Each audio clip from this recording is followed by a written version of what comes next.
नमस्कार, कसे आहात तुम्ही सगळे? IPLचा प्लेऑफचा म्हणजे अंतिम सामना व्हायचा आहे. प्लेऑफमधला जो शेवटचा सामना होता, मुंबई इंडियन्स विरुद्ध गुजरात टायटन्स. सगळ्यांच्या अपेक्षा होत्या की जी मुंबईची टीम इतका झगडा करून प्लेऑफमध्ये आलेली आहे, अडचणींना तोंड देत या प्लेऑफपर्यंत आलेली आहे, त्याच्यावरनं कौतुक होत होतं. बरेचसे मुंबई इंडियन्सचे पाठीराखे म्हणत होते की मुंबई इंडियन्स हे नंतरच गिअर बदलतं आणि त्यामुळे प्लेऑफमध्ये आल्यानंतर कसं खेळायचं याचा अनुभव त्यांच्याकडे असतो.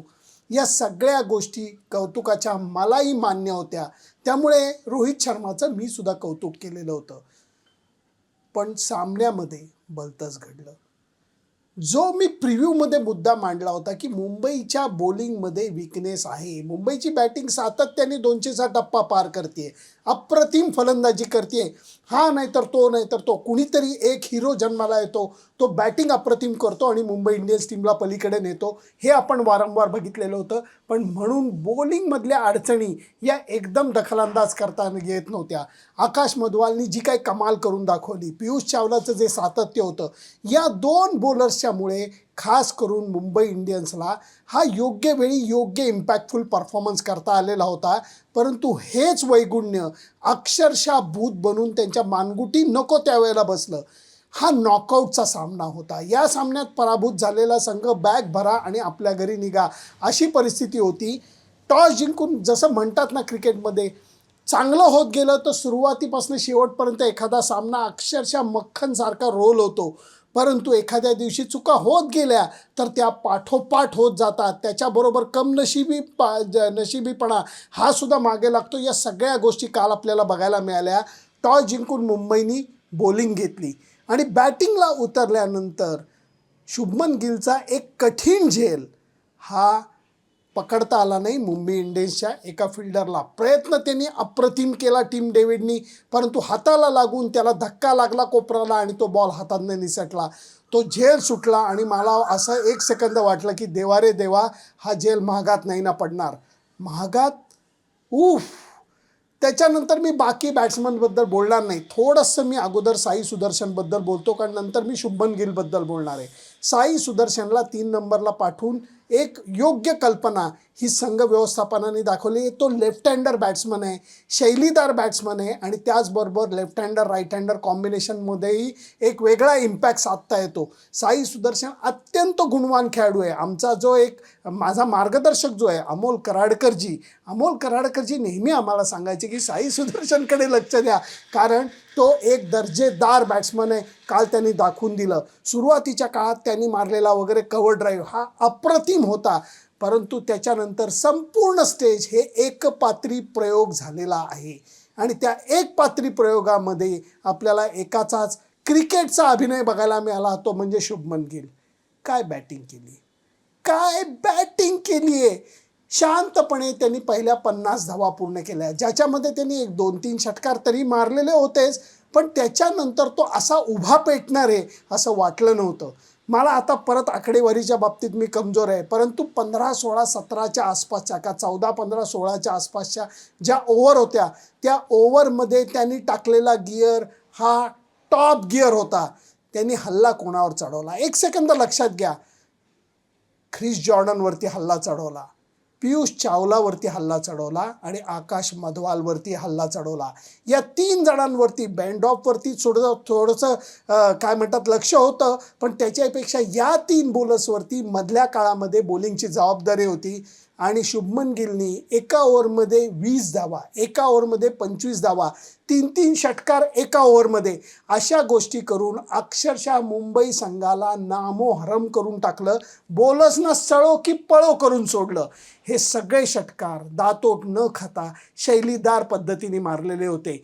डाव्या मनगटाचा हा 7 आणि उजव्या मनगटाचा हात असं म्हणून त्यांनी मारलेले लेग साईडला मारलेले षटकार हे अफलातून होते. आणि त्याचबरोबर पुढे सरसावत पियुष चावलाला समोर मारलेला षटकार हा अफलातून होता.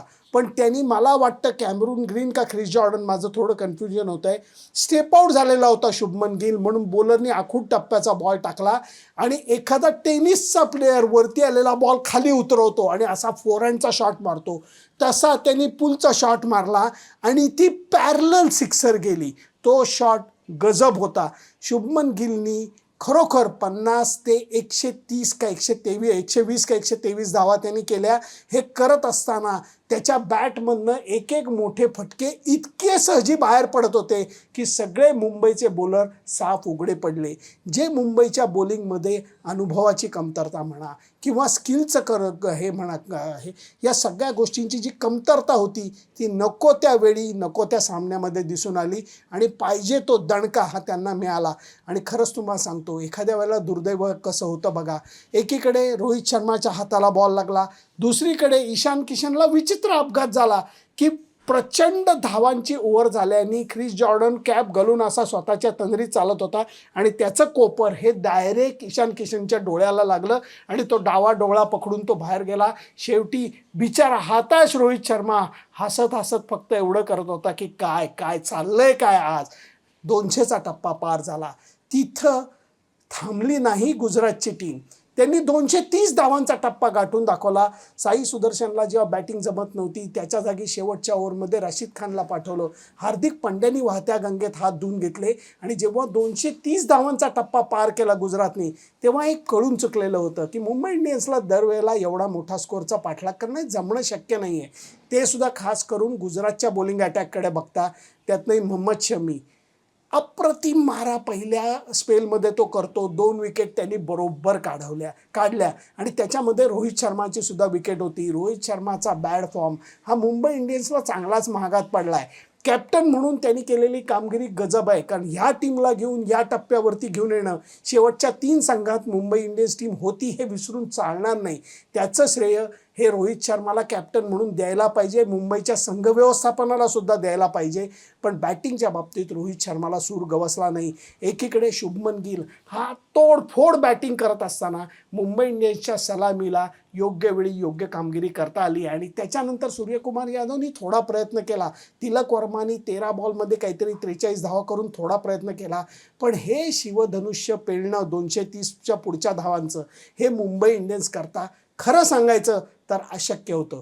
त्यामुळे शमीनी काढलेल्या पहिल्या 2 विकेट आणि त्याच्यानंतर राशिद खाननी काढलेली तिलक वर्माची विकेट आणि त्याच्यानंतर मोहित शर्मा जो पहिल्यांदा चेन्नई सुपर किंग्सला होता, फास्ट बॉलिंग अप्रतिम करतो, बॅक ऑफ द पान टाकतो, चेंज ऑफ पेस टाकतो. जसं मधवालला 5 विकेट मिळाल्या होत्या गेल्या सामन्यामध्ये, तसं या सामन्यामध्ये मोहित शर्माला 5 विकेट मिळाल्या. 5 रनमध्ये काहीतरी त्यांनी 5 विकेट काढल्या आणि मुंबईचा डाव साफ कोलमडून पडला.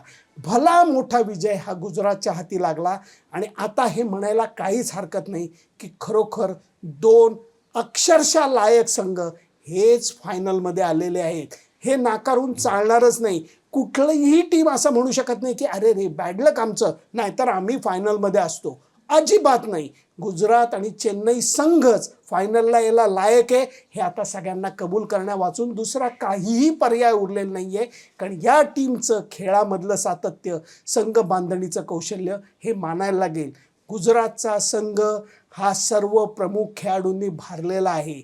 चेन्नईचा संघ प्रमुख खेळाडूंच्या उपस्थिती विना आहे. त्याच्यामध्ये काही अनुभवी खेळाडू आहेत, पण शुभमन गिलसारखा तरुण आणि मुरलेला खेळाडू नाही आहे.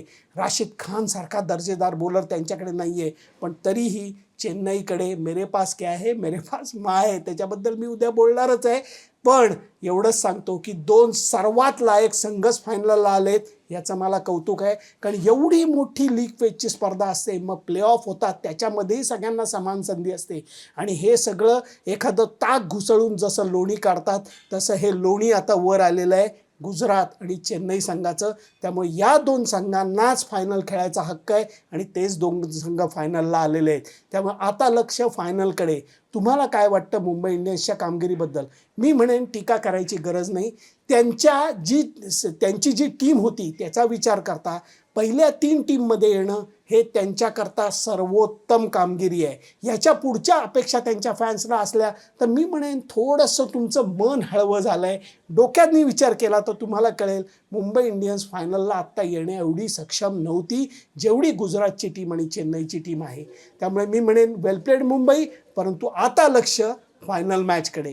तुमचं मत काय मला जरूर कळवा. मुंबई इंडियन्सला एवढा मार का पडला? मी सारखं जे म्हणत होतो बॉलिंगमध्ये विकनेस आहे, बॉलिंगमध्ये विकनेस आहे, तुम्हाला आता तरी हा मुद्दा पटला का? आणि शुभमन गिलच्या बॅटिंगबद्दल तुम्हाला काय वाटतं? मी तर अक्षरशः लट्टू झालेलो आहे त्याच्या बॅटिंगवरती. त्याचं कारण हा खरोखर एक मोठा स्टार आपण घडताना बघतोय. क्रिकेट देवाची भारतावरती नक्कीच काहीतरी कृपा आहे.